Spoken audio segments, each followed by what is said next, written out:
Radhe Radhe friends. ओम गम गणपते नमः। ओम नमो भगवते वासुदेवाय।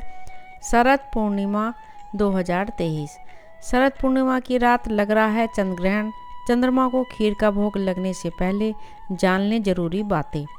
शरद पूर्णिमा पर साल का अंतिम चंद्र ग्रहण लगने जा रहा है, जबकि शरद पूर्णिमा के दिन खीर बनाने और इसे चंद्रमा की रोशनी में रखने का विशेष महत्व होता है। लेकिन इस बार चंद्र ग्रहण लगने के कारण लोगों के मन में उलझन है कि शरद पूर्णिमा पर कब और कैसे बनाएं खीर। आइए जानते हैं शरद पूर्णिमा पर खीर को लेकर किन बातों का ध्यान रखें। शरद पूर्णिमा 28 अक्टूबर को है। साथ ही इस दिन साल का अंतिम चंद्र ग्रहण भी लगने जा रहा है। शरद पूर्णिमा को लेकर ऐसा कहा जाता है कि इस दिन चंद्रमा अपनी 16 कलाओं से परिपूर्ण होता है। इस दिन चंद्रमा अमृत की बरसात करता है। इस दिन खीर बनाकर चंद्रमा की रोशनी में रखने की परंपरा सदियों से चली आ रही है। कहते हैं इस खीर को प्रसाद रूप में ग्रहण करने से आरोग्य की प्राप्ति होती है और चंद्रमा की प्रतिकूल प्रभाव से मुक्ति मिलती है। लेकिन इस बार शरद पूर्णिमा के साथ चंद्र ग्रहण भी लग जाने से दुविधा की स्थिति बनी हुई है कि चंद्रमा को खीर कब और कैसे अर्पित करें और यह प्रसाद कब और कैसे ग्रहण कर सकते हैं।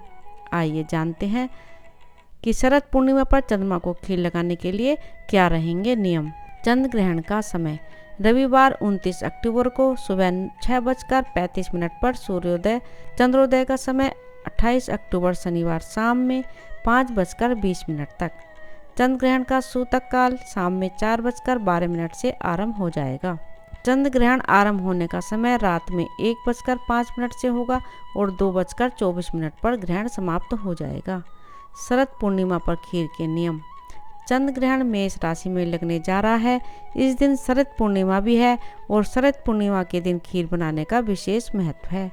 इस दिन खीर बनाने से पहले आप जो दूध लेकर आएं उसे सूतक शुरू होने से पहले तुलसी के पत्ते का कुछ डाल दें। सूतक काल के दौरान फिर आप खीर बना सकते हैं। साथ ही आप खीर बनाकर भोग लगा सकेंगे। चंद्र ग्रहण शुरू होने से पहले इस खीर को आप चंद्रमा की रोशनी में रख सकते हैं, लेकिन ध्यान रहे कि ग्रहण शुरू होने से पहले खीर को वहां से हटा लें।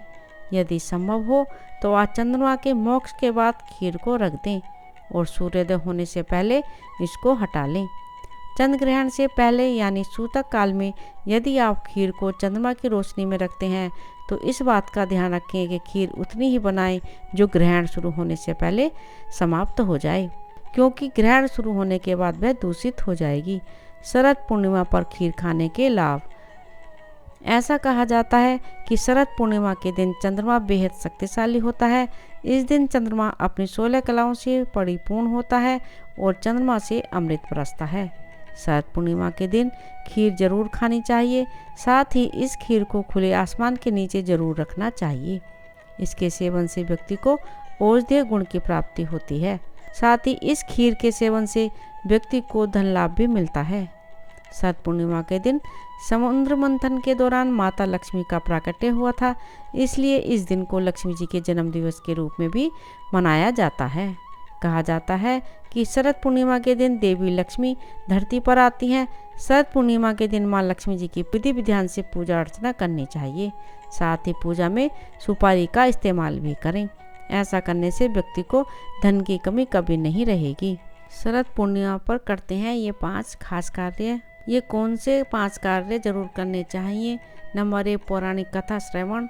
इस दिन शरद पूर्णिमा की व्रत कथा सुनने के बाद व्रत का विसर्जन किया जाता है। व्रत कथा सुनने से जहाँ व्रत का लाभ मिलता है वहीं संतान सुख की प्राप्ति भी होती है। शरद पूर्णिमा पर करें इनका पूजन। शरद पूर्णिमा पर माँ लक्ष्मी, चंद्रदेव, भगवान शिव, कुबेर, हनुमान और भगवान श्री कृष्ण की आराधना की जाती है। शरद पूर्णिमा की रात में की गई चंद्र पूजन और आराधना से साल भर के लक्ष्मी और कुबेर की कृपा प्राप्त होती है। हनुमान जी की पूजा। शरद पूर्णिमा के रात में हनुमान जी की पूजा का बहुत ही महत्व है। इसके लिए उनके सामने मिट्टी का चौमुखा दीपक जलाएं जिसमें घी मिला हो। इससे आपको हनुमान जी की विशेष कृपा प्राप्त होगी और सभी तरह के संकट मिट जाएंगे। पूर्णिमा व्रत करें। शरद पूर्णिमा पर दिन भर विधि विधान से व्रत रखा जाता है। इस व्रत में सिर्फ दूध ही पिया जाता है या खीर ही खाई जाती है। रात को चंद्रमा को अर्घ्य दे जाता है और फिर इसके बाद भोजन किया जाता है। लक्ष्मी प्राप्ति के लिए इस व्रत को विशेष रूप से किया जाता है। कहा जाता है कि इस दिन जागरण करने वाले को धन संपत्ति में वृद्धि होती है। चंद्रमा की चांदनी में दूध या खीर रखना। कहते हैं इस दिन चांद से अमृत बरसता है जो सेहत के लिए बहुत ही लाभदायक है। अतः इस दिन आप छत पर या गैलरी में चांद की रोशनी में चांदी के बर्तन में दूध या खीर रखें ताकि चंद्र किरणों से बरसता अमृत उसमें समा जाए। फिर उस दूध या खीर चंद्रदेव को नैवेद्य अर्पण करने के बाद उसका प्रसाद ग्रहण करें। राधे राधे। ओम नमो भगवते वासुदेवाय। मेरे चैनल को ज़्यादा से ज़्यादा सब्सक्राइब करें, लाइक करें और शेयर करें।